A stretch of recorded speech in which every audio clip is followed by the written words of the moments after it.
I've been to the zoo.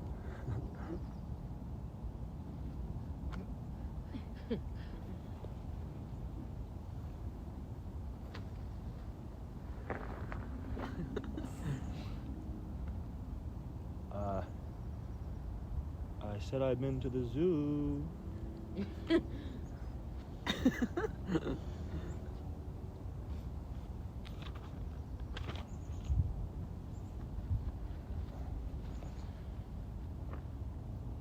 Mister, I've been to the zoo. Oh, I'm sorry, were you talking to me? I went to the zoo, and then I walked until I came here. Have I been walking north? North?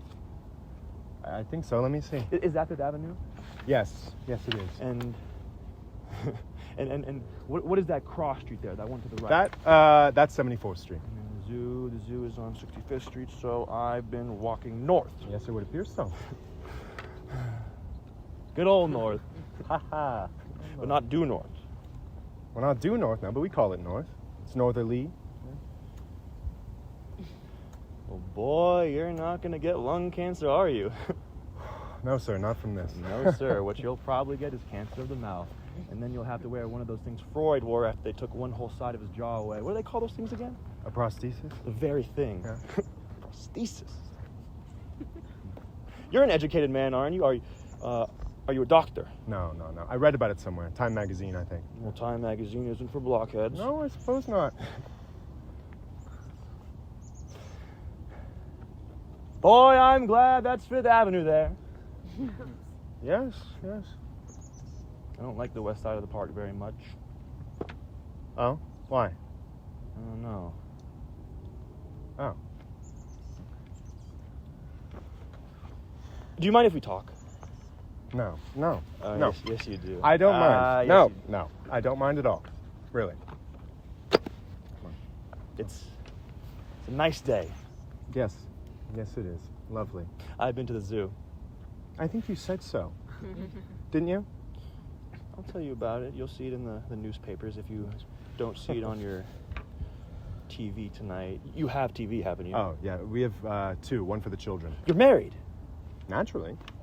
It isn't a law, for God's sake. No, of course not. And you have a wife. Yes. And you have children. Yes, two. Boys. No, girls. Both girls. But you wanted boys. Well, naturally every father wants a son, but That's the way the cookie crumbles. Well, I wasn't going to say that. And you're not going to have any more kids, are you? No more. Why would you say that? What would you know about that? Oh, the way you cross your legs, perhaps. Something in the voice. Or maybe I'm just guessing. Is it your wife? That's none of your business. Do you understand? Well, you're right. We'll have no more children. That is the way the cookie crumbles. Yes, I suppose so. Bro, what else? Something about a zoo that I'd read or see something. I'll tell you about it soon. Do you mind if I ask you questions? No, really. I'll tell you why I do it. I don't talk to many people except to say, like, give me a beer, or where's the John, or what time does the feature go on, or keep your hands to yourself, buddy. You know, things like that. I must say I don't. But every once in a while, I like to talk to somebody. Like, really talk. Get to know somebody. Know all about And them. am I the guinea pig for today? On a sun-drenched Sunday afternoon like this, who better than a nice married man with 2 daughters and a dog? No, not dogs. 2 dogs. No. No dogs. That's a shame. But you look like an animal man. Cats. Yes. Cats! That can't be your idea. No, sir. Your wife and daughters. Is there anything else I should know? There are 2 parakeets, one for each of my daughters. Birds. Yes, they keep them in cages in their bedroom. Do they carry disease? The birds. I don't think so. Oh, that's a shame. If they did, you could set them loose in the house and the cats could eat them and die, maybe. That's pretty funny. That's pretty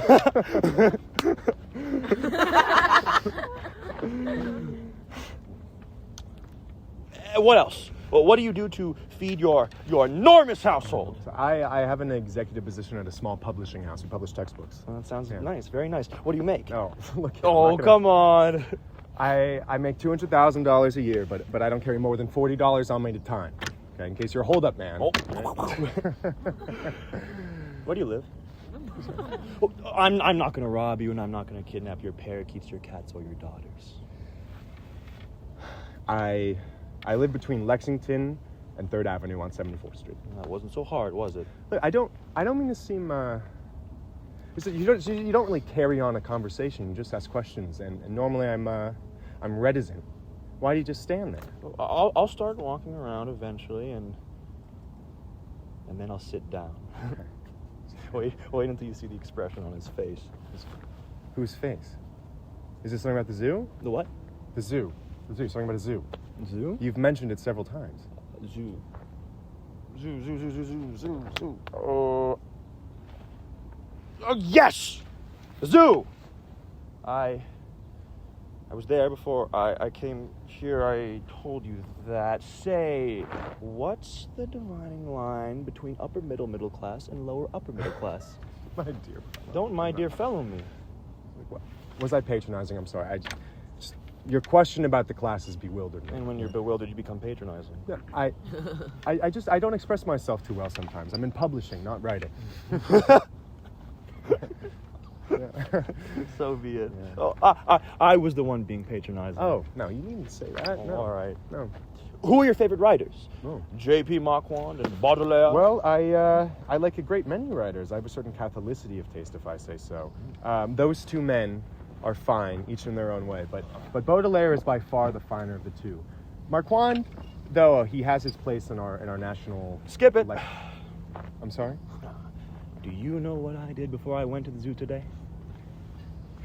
I walked all the way up 5th Avenue from Washington Square. All the way. You live in the village?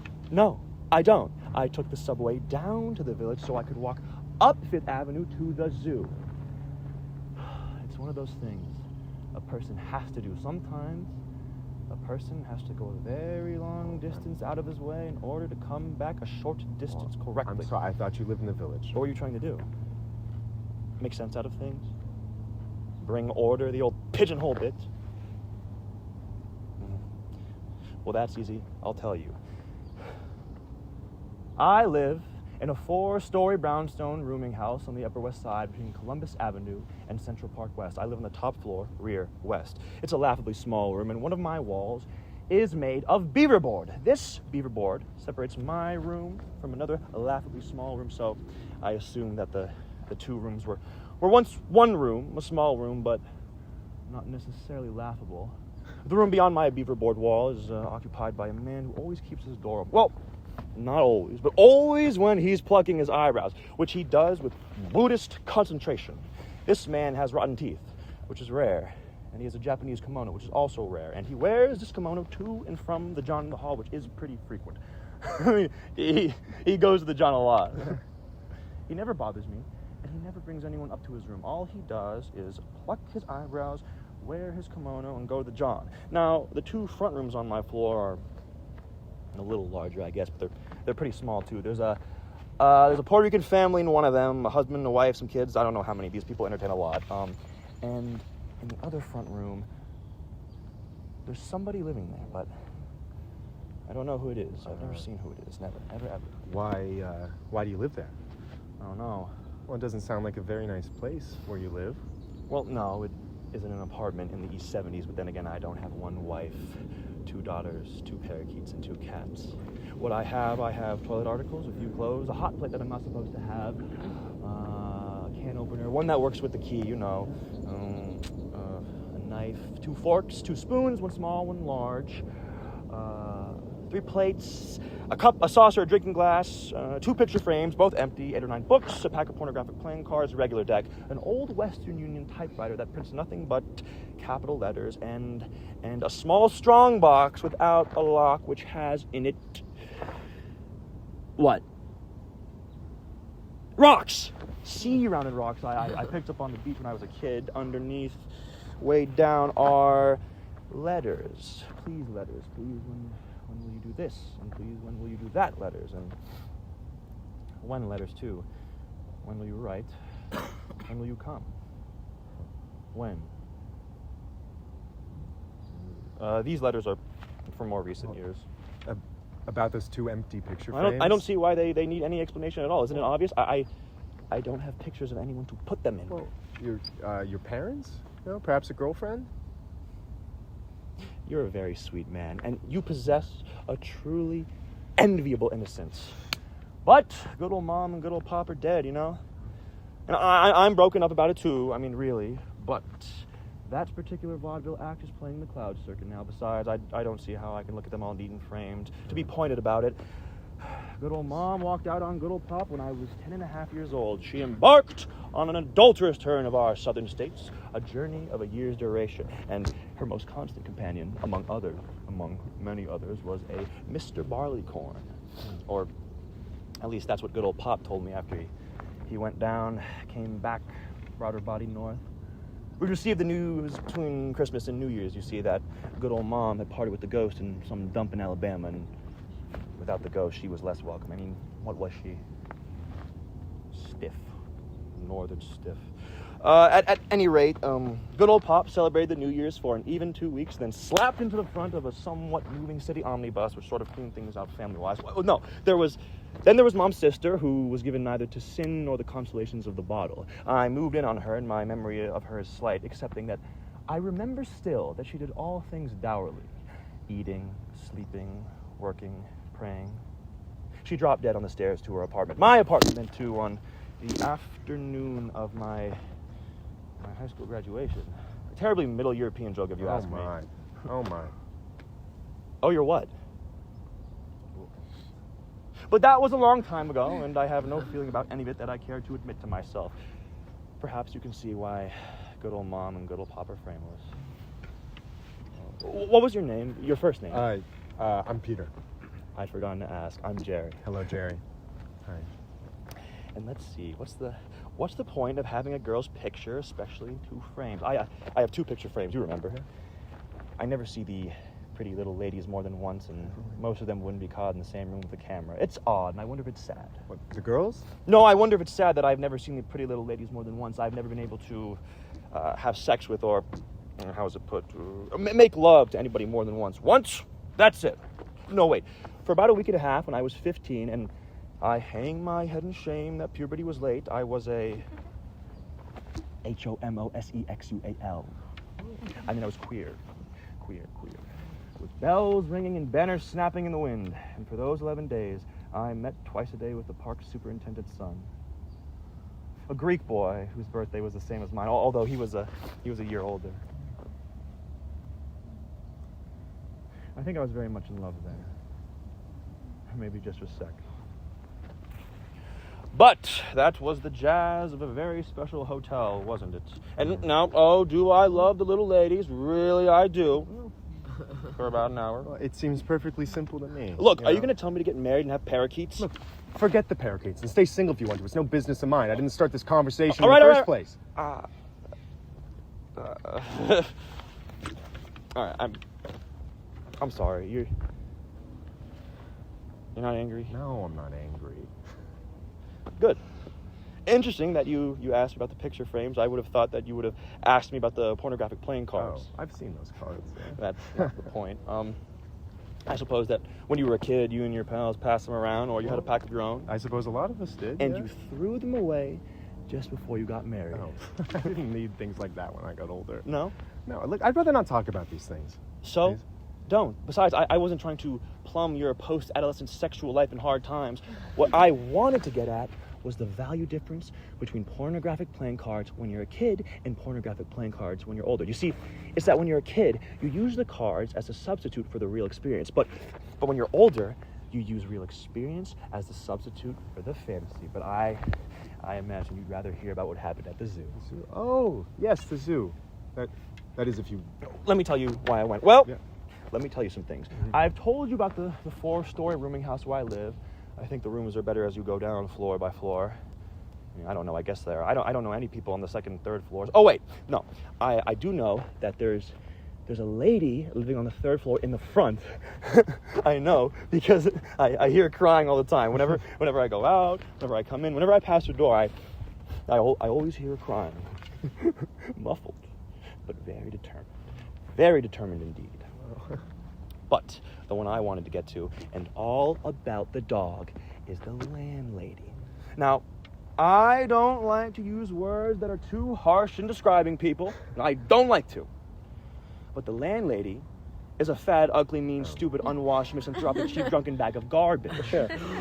Wow. And you might have noticed that I very seldom use profanity, so I can't describe her as well as I might. You describe her vividly. Yeah. Well, thanks. Yeah. Anyways, she has a dog, and I will tell you about the dog, and she and her dog are the gatekeepers to my dwelling. The woman is bad enough. She always leans around the entrance hall spying to see that I don't bring in things or people, and when she's had her mid-afternoon pint of a lemon-flavored gin, she always stops me in the hall, grabs a hold of my coat or my arm, and she presses her disgusting body up against me to keep me in a corner so that she can talk to me. The smell of her body and her breath, and you can't imagine it.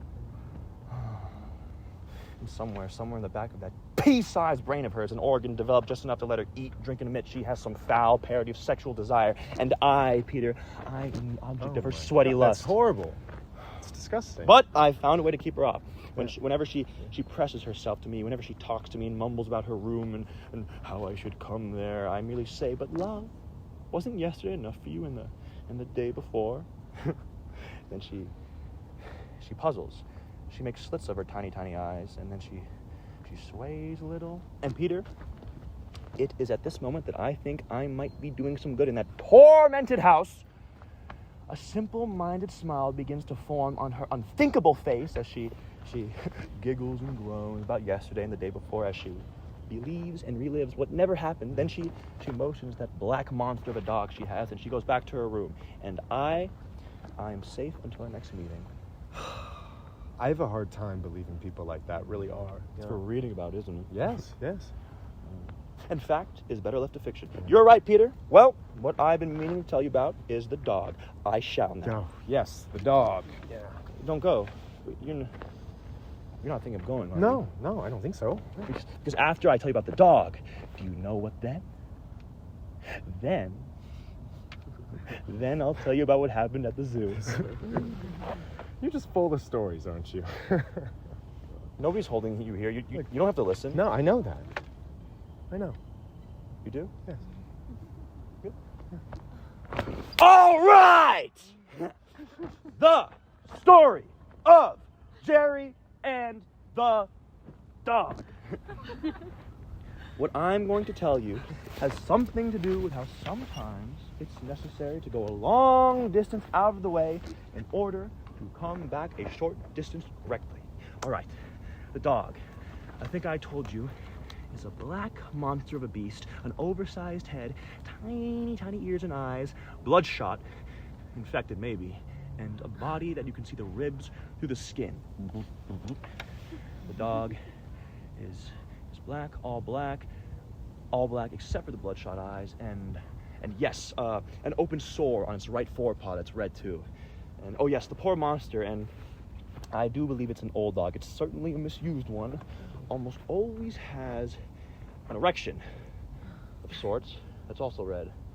And what else? Oh yes, there's a gray, yellow, white color too when he bears his fangs like this, which is what he did when he saw me the first time I moved in. Now, I worried about that animal the very first minute I met him.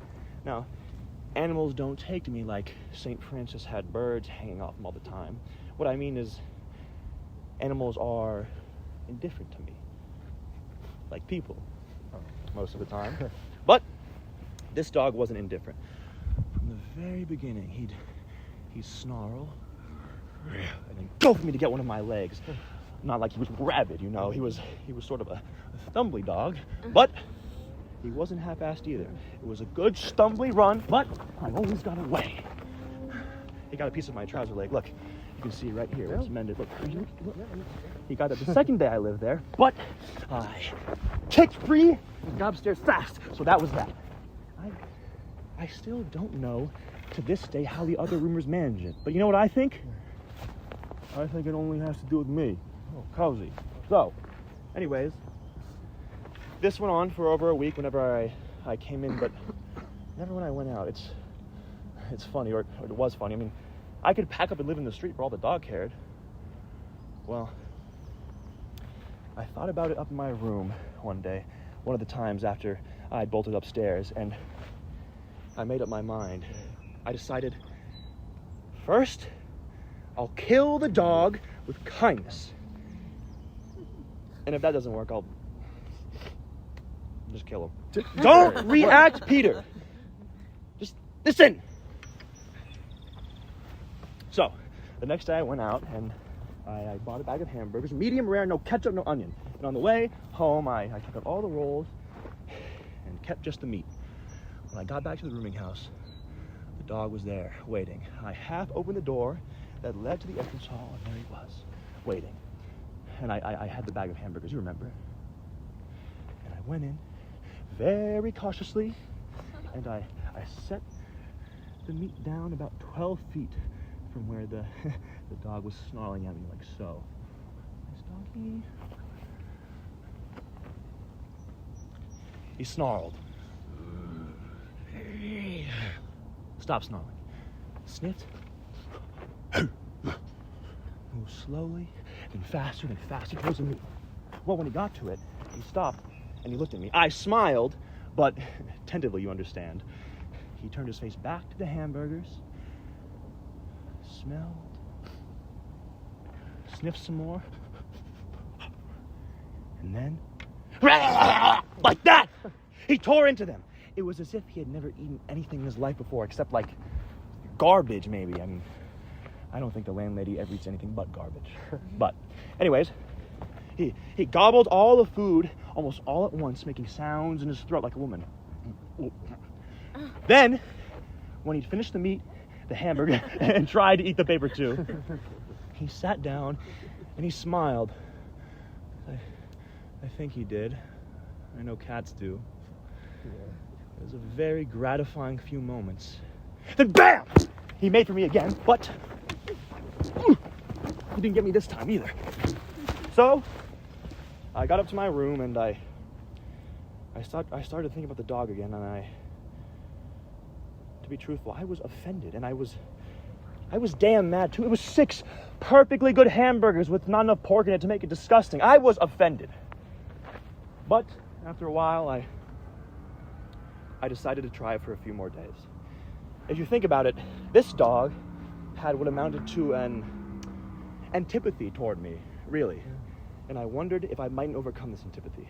So I tried it for 5 more days, but it was always the same snarl, sniff, move slowly, faster, stare, gobble, smile, snarl, BAM! Well now, by this time, Columbus Avenue was strewn with hamburger rolls, and I was less offended than disgusted, so I decided to kill the dog. Oh. Don't be so alarmed, Peter. I didn't succeed. The day I tried to kill the dog, I bought only 1 hamburger and what I thought was a murderous portion of rat poison. When I bought the hamburger, I asked the man not to bother with the rolls. All I wanted was the meat. I expected some response from him like, "We don't sell no hamburgers without rolls," or "What do you want to do, huh? Eat it out of your hands?" But no, he smiled benignly, wrapped up the meat in wax paper, and said, "A bite for your pussycat?" I wanted to say, "No, not really. It's part of a plan to poison a dog I know." But you can't say a dog I know without sounding funny, so I said a little too loud, I'm afraid, and too formally, "Yes, a bite for my pussycat." People looked up. It always happens when I try to simplify things. People look up, but that's neither hither nor thither. So, on the way back to the rooming house, I netted the hamburger and rat poison in between my hands, at that point as feeling as much sadness as disgust. I opened the door to the entrance hall, and there the beast was, waiting to take the offering and then jump me. Poor bastard, he never learned that the moment he took to smile before he went for me gave me just enough time to get out of range. But there he was, malevolence with an erection, waiting. I put the poison patty down. Nice doggy. Well, the poor monster gobbled the food down as usual, smiled, which made me almost sick. And then BAM! But I sprinted up the stairs as usual, and the beast didn't get me as usual. And it came to pass that the dog was deathly ill.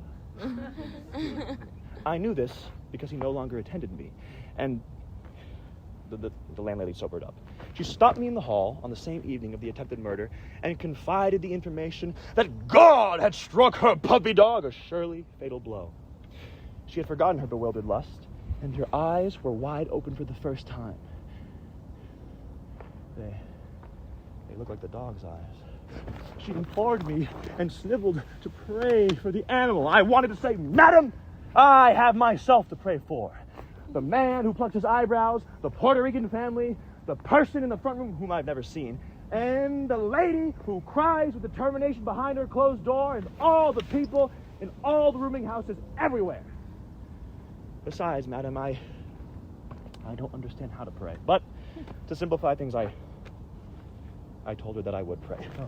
She looked up. She said I was a liar, and that I probably wanted the dog to die. And there's so much truth here. I told her I didn't want the dog to die, and not because I had poisoned him. I'm afraid I must tell you, I wanted the dog to live so that I could see what our new relationship might come to. But please understand me, Peter. That sort of thing is important. You must believe me. It is important. We have to know the effect of our actions. Well, anyway, the dog recovered. Yay! I don't know why, unless he was a descendant of the puppy that guarded the gates of hell or some such resort. I'm not up on my mythology. Are you? At any rate, you've missed the $8,000 question, Peter. At any rate, the dog recovered his health, and the landlady recovered her thirst, in no way altered by the Bow Wow's deliverance.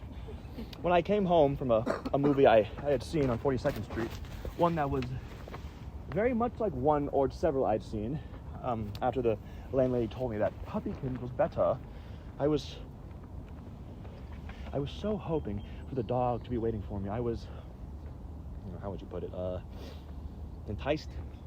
Fascinated? No, not that one. Heart-shatteringly anxious? That's the one. I was heart-shatteringly anxious to confront my friend again. Yes, Peter. Friend. That's the only word for it. I was heart-shatteringly, etc., to confront my doggy friend again. I came in the door and advanced unafraid to the center of the hall. And the beast was there. And, he looked better for his scrape with the... Never mind. I looked at him.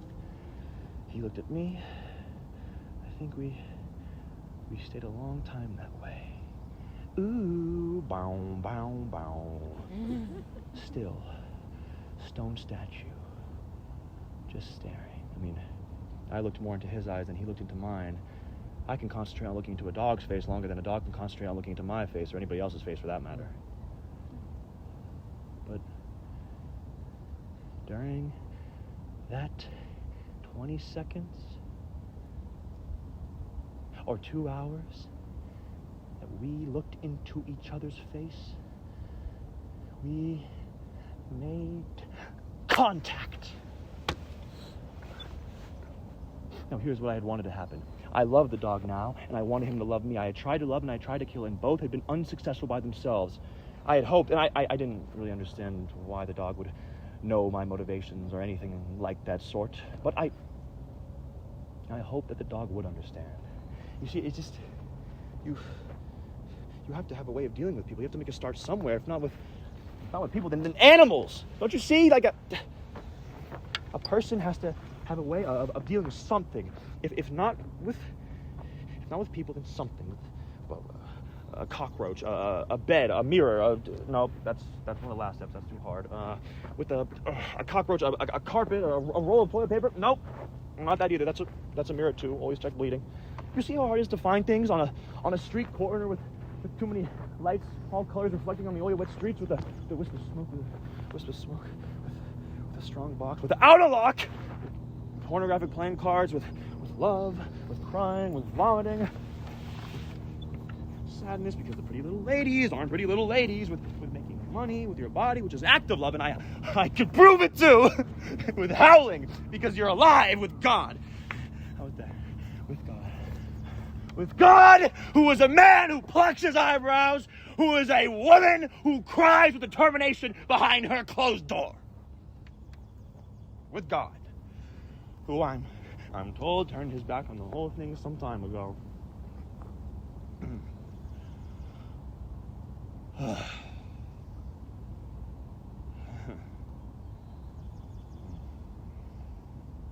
Or someday, with people,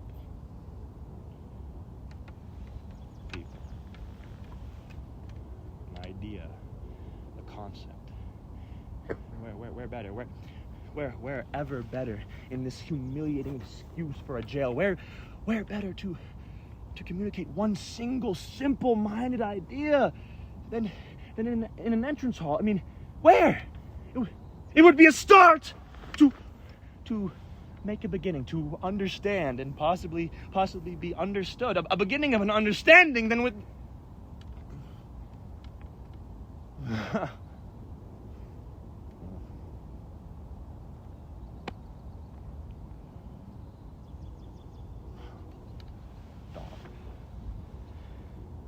just that.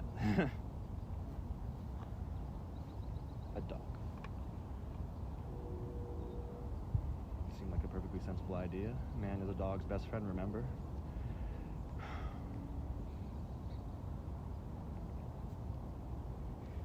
So, what has been the end result? The dog and I have attained a compromise, more of a bargain, really. We neither love nor hurt because we do not try to reach each other. Was trying to poison the dog an act of love, and was perhaps the dog's attempt to bite me not an act of love? If we can so misunderstand, and why we invented the word love in the first place.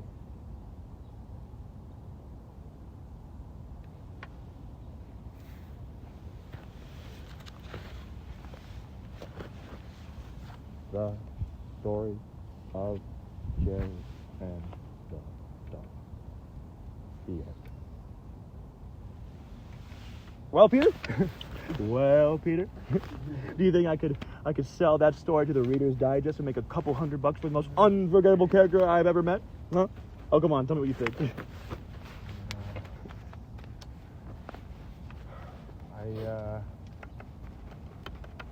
I don't think, why did you tell me all this? Why not? I don't understand. That's a lie. No, it isn't. I tried to explain it to you as I went along. I went slowly. It all has to do with... No, I don't want to hear anymore. I don't understand you, or your landlady, or her dog. Her dog? I thought it was... No, you're right.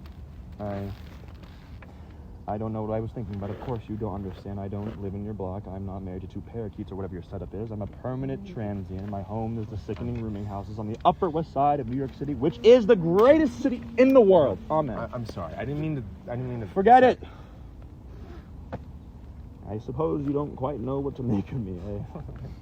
We get all kinds in publishing. You're a funny man. You know that? No, come on. You know, you are. You're a richly comic person. Not really. Peter, do I annoy you or confuse you? Well, I must confess this wasn't the sort of afternoon I anticipated, You mean I'm not the gentleman you were expecting? Well, I wasn't expecting anybody. No, I don't suppose you were, but I'm here now and I'm not leaving. Well, you may not be, but I gotta be getting home. Oh, come on, stay I a while really longer. have to go. Oh, come on. Jerry, stop. Come Jerry, on. I have to go. Jerry, Oh, someone's taking I this. have to go. The cats are sitting at the table, and the parakeets are getting dinner ready in the chair. Stop. We're having. Stop.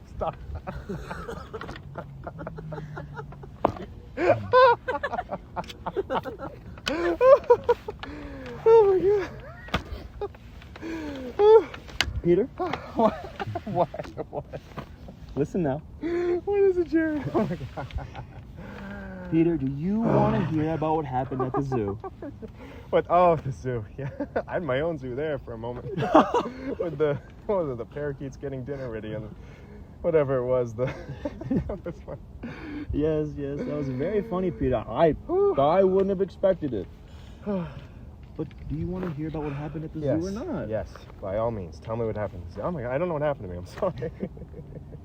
Now I'll let you in on what happened at the zoo. But first, I should tell you why I went to the zoo. I went to the zoo to find out more about the way people exist with animals and the way animals exist with each other and with people too. It probably wasn't a fair test.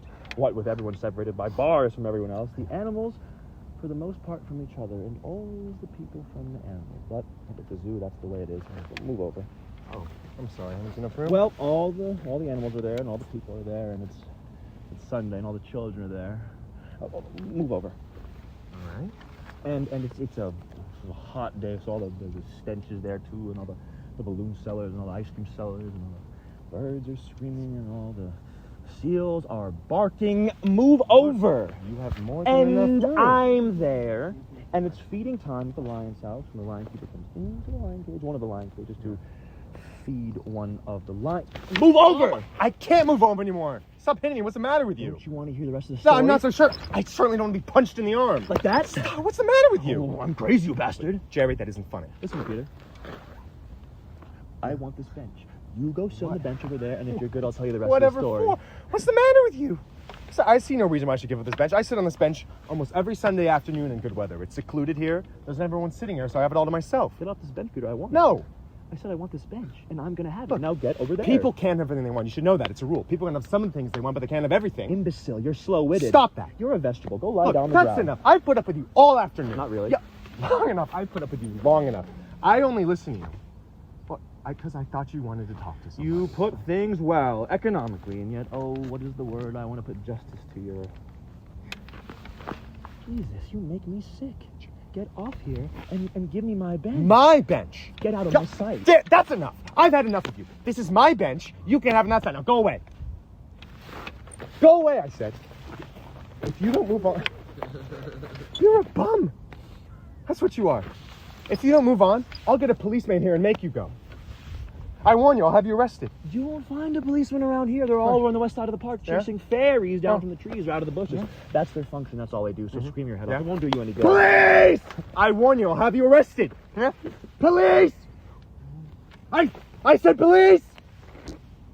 I feel ridiculous. You look ridiculous. A grown man screaming in the park for the police on a bright Sunday afternoon with nobody harming you. If a policeman did come sludging over this way and fill his quota, he'd probably take you in as a nut. I just came here to read, and now you want to give up the bench. You're mad. Hey, I got news for you, as they say. I'm on your precious bench, and you're never going to have it for yourself again. You. I don't care if it makes any sense or not. I want you off my bench. I want you off it. Oh, look who's mad. Get out. Nope. I warn you. Do you know how ridiculous you look? It doesn't matter. Get away from my bench. Why? You have everything in the world you want. You've told me about your home and your family and your own little zoo. You have everything. And now you want this bench? Are these the things men fight for? Tell me, Peter, is this bench, this iron, this wood, is this your honor? Is this the thing in the world you fight for? Can you think of anything more absurd? Absurd? Look, I'm not going to talk to you about honor or even try to explain it to you. Besides, it isn't a question of honor, but even a word, you wouldn't understand. You don't even know what you're saying, do you? This is probably the first time in your life you've had anything more trying to face than changing your cat's toilet box. Stupid! Don't you have any idea? Not even the slightest what other people need? Oh, but listen, you don't need this bench, that's for sure. Yes, I do. I have hours of great pleasure, great satisfaction right here, and that's important to a man. I'm a responsible person, and I'm a grown-up. This is my bench. You have no right to take it away from me. Fight for it, then. Defend yourself. Yeah. Defend your bench. You push me to it. Get up and fight.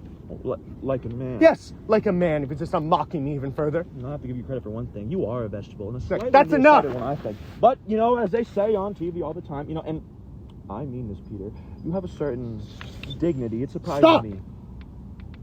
Very well. We'll battle for the bench, but we are not evenly matched. You are mad. You're gonna kill me? There you go. Pick it up. You have the knife and will be more evenly matched. No. Now you pick up that knife and you fight with me. You fight for your self-respect. You fight for that goddamn bench. Fight, you miserable bastard. Fight for your bench. Fight for your parents. Fight for your wife. Fight for your cats. Fight for your 2 daughters. Fight for your manhood. You pathetic little vegetable. You couldn't even get your wife a male child. No, it's a matter of genetics. Not men. I'll give you one last chance. Just get out of here and give me the badge. Just go. So be it.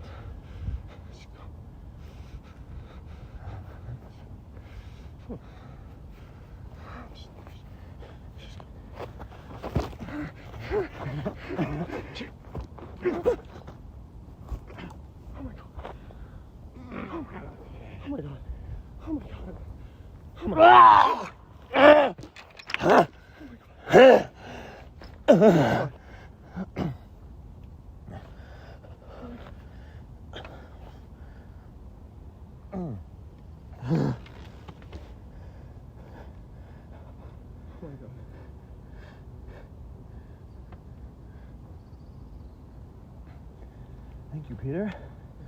I mean that now. Thank you very much. Oh, Peter.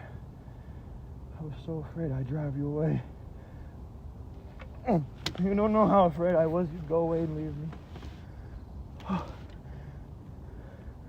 And now I'll tell you what happened at the zoo.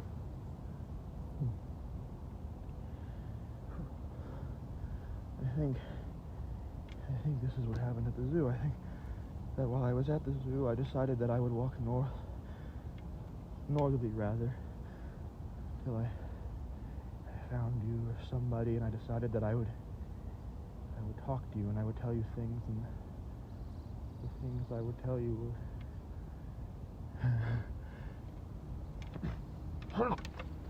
Well, here we are.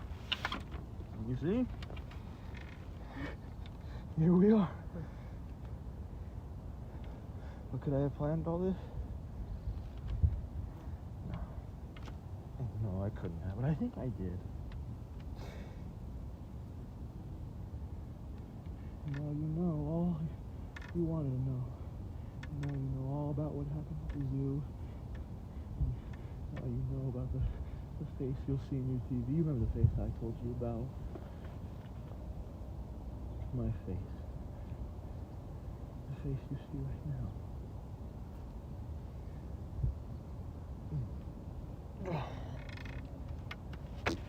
Peter.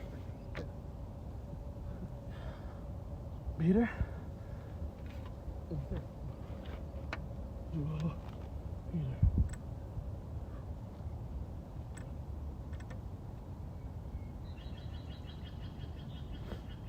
Thank you.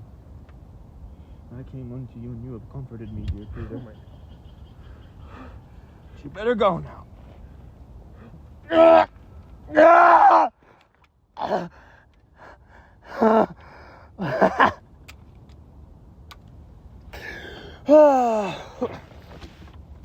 Oh, somebody might come by and you don't want to be here when anyone comes. Oh, you won't be coming back here anymore. You've been dispossessed. You lost your bench, but you defended your honor. And Peter, I'll tell you something now. You're not really a vegetable. It's all right. You're an animal. You're an animal, too. And you better hurry away now. You better go.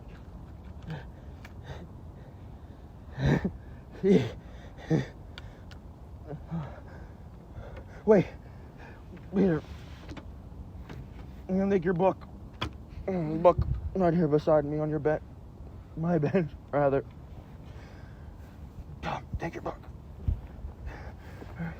Very good. Very good. Now hurry away. Hurry away. Hurry away. Your parakeets are making the dinner. The cats are setting the table. Oh my God.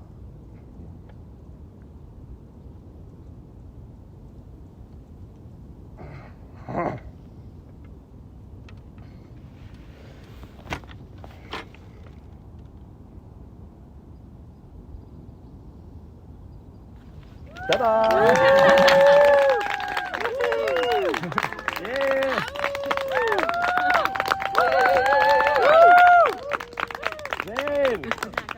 I'm just too traumatized. Alex, I got it. You got the whole thing? Yeah. I also have the recording.